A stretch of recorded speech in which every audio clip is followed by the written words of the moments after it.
And welcome, you wonderful, monstrous maniacs. I am Jeff Mack, villain punk extraordinaire, and I have returned with a cooler hat. And it is time for the debunk of Peter's evil overlord list. Ta-da!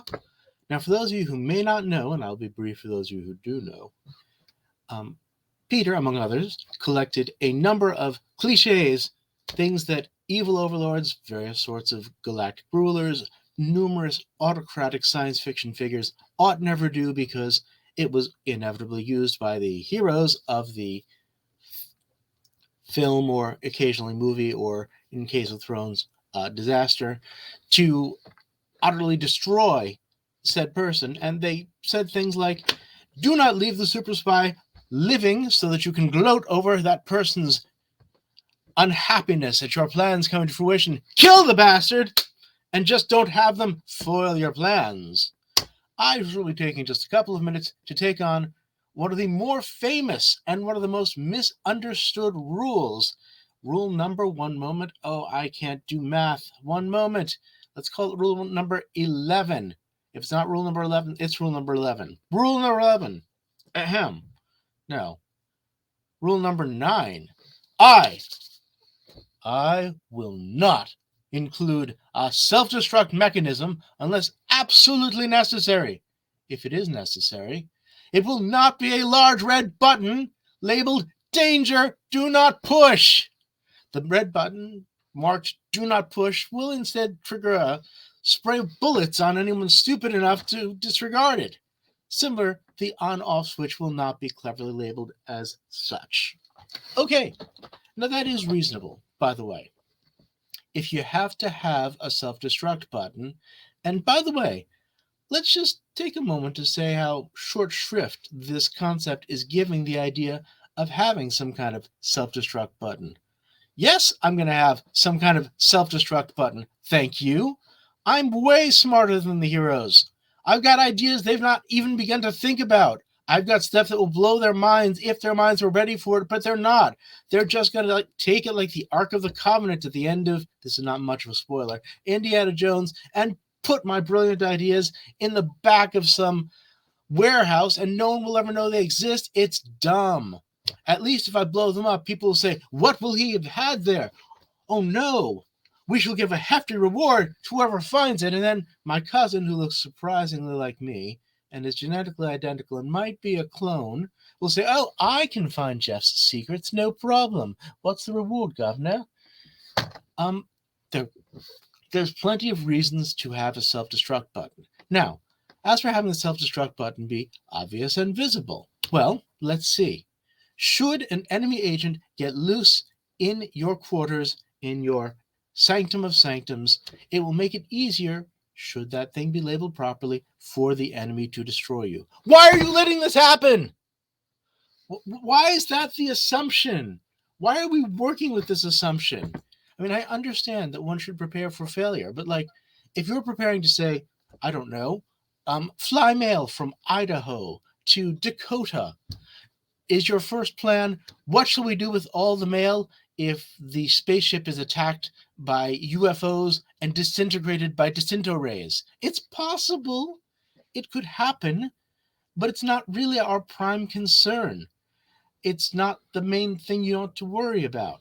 Why are you letting the superheroes / the elite special forces squad / the FBI agents / the British intelligence agents / the heroes into your sanctum of sanctums, where, by the way, you know there is a big red button that says kablooey on it? And for that matter, why do you have that red button? Well, first off, if I actually need to destroy my sanctum of sanctums, I want it destroyable easily. If I do want it destroyed, I want any idiot, and no offense to the people who have to work for me, the people who have to work to and from and with and around me are wonderful, but anybody knows that people who work with you, just look around you at the people who are working at you at your place of employment, they may not be that bright. Hey, push the big red button that says self-destruct. What big red button? Or push the button. Okay, I'm pushing the button. That's the button that warms the French fries. Push the destruct button. How will I know it's a destruct button? It says destruct on it. Oh, never mind. They've hacked the computers. We have no secrets. Disinvest from Bitcoin quickly. So this whole thing probably has its origin in this. Just like so many things do, this is, obviously, James Bond's 12th, 11th adventure, written when Fleming was 52. Live and Let Die, where James Bond visits the Orient on what is supposed to be a diplomatic mission and ends up in the Garden of Death. But even there, no, there is no big red blow up the base button. There are fumaroles. I'm not exactly sure what a fumarole is. I have to be in anthropology and theater. I am not a natural scientist. There are fumaroles, and they're semi-controlled by human stuff, like damn it, like that big famous attraction, Yellowstone Park, that only blows once in a while because we slightly regulate it. And if you tell the fumarole, nope, don't blow at all, the fumarole will eventually build up pressure and kaboom, and everything will blow up. But it's intentionally meant clearly in this book as a warning. The fumaroles are there to entice people who want to commit suicide to die. Perfectly good reason. The fumaroles, like all fumaroles in Japan in this book at this time, all have a device that lets you regulate their flow and explosion to some extent, and you're told never ever to deal with it. James Bond is not presented with an easy self-destruct button. He is being chopped at with a medieval sword while he's got like a stick. Don't get me wrong, sticks are not bad weapons, but against a big medieval sword in the hands of someone who hates you and killed your wife and is wearing full medieval armor, I'd really rather have the sword and the armor and also the wife killing if necessary to demoralize my opponent. James Bond is fighting desperately, sees the chance to damage that mechanism, and sabotages the mechanism at the last second. And that's why the castle blows up. Okay, it's a bit of a spoiler with the James Bond movie. Obviously, the castle's blowing up. That's why that exists. This whole thing about, oh, let's make it a big red self-destruct button that anybody could push by accident. Hey, Fred, did you finish microwaving the Hot Pockets? Yeah, just press this big red button that says destroy. Destroy means microwave real good, right? Which all brings me back to one more piece. That first, it makes sense to have a self-destruct button on your evil lair. Maybe you want to, maybe you don't. But you may have things you just don't want to share with people. 2, why are you letting your enemy agents into the part of your secret lair that is sufficiently concerned with controlling your secret lair that it has the self-destruct button? Like I said, in this book, James Bond is not allowed in some control room. He's allowed in the garden where the fumaroles, which are natural things, are vaguely controlled by these small devices that help them not explode, but help them flare up in a controlled manner, normal. And he decides to make use of it because, while he's not the brightest guy ever, he's not entirely dim, which is part of why he succeeds. And finally, basic IQ test. Yeah, it is harsh. If the people you're dealing with, if your minions are dumb enough to blow up your entire lair because they're like, oh, I'll push that button, well, yeah, that will suck for you. But think of it this way. In the long term, if your minions are dumb enough to blow up your whole stupid lair, they're probably going to blow up your lair anyway. Your minions are probably just that dumb. So when push comes to shove, at some point, some critical order will be ordered, some critical issue will be issued, and they're going to make everything go kaboom because they're that dumb. It's a bit of an intelligence test. It's like serving on the bridge of Darth Vader, or even better, Admiral Thrawn's main ship.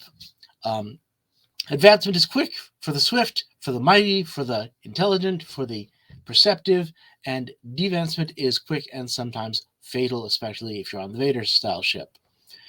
It's survival of the fittest. It's not everyone's idea of how to build an organization, but I gotta say, in your organization, if people know that if they do well, they'll be rewarded, and if they do badly, they'll blow up, that will create a certain kind of motivation. If they know that if they do well, you will reward them, and if they do badly, their own stupidity will blow them up, you won't even get the unpopularity thing going. You won't even get the, oh, I won't work for that guy. He kills all his minions. You'll get the, that guy gives his minions enough trust that he lets them have access to things that could even blow up the whole lair, because we're a team. We're in this together. And even though he, she, it, they is the evil leader, I am valued. I'm a member of the team. I have responsibility. It's like opening a retail store and having the keys. You can come in at 11 o'clock at night and like dance around in a bikini next to all the, I don't know, depending on what kind of store you're in. Let's say you're in a Thomas Kincaid thing. You can dance around in front of all the nature scenes, and I actually can't see why anyone would have pleasure in it, but theoretically, you could do that. You have the keys. You got the responsibility. This is not a weakness. This is a reasonable idea done for reasonable reasons, which, yes, could be used against you. But let's face it, guys, anything could be used against you. This is why, as a villain punk, you should always be plotting. Always be thinking about what could go wrong and how to make it go wrong the way you want it to. Always be cunning, always be clever, and never, ever, ever let the heroes win, because those smug, sanctimonious bastards will never let you forget it. It's the truth. So keep winning, keep blowing things up appropriately, and stay tuned next time, where I believe I will take on an even more exciting subject. I think it's going to be, let me just check real quick. I will not interrogate my enemies in the inner sanctum. A small hotel well outside my borders will work just as well. Will it really? Wait and see. I'll talk to all of you soon. Goodbye, everyone.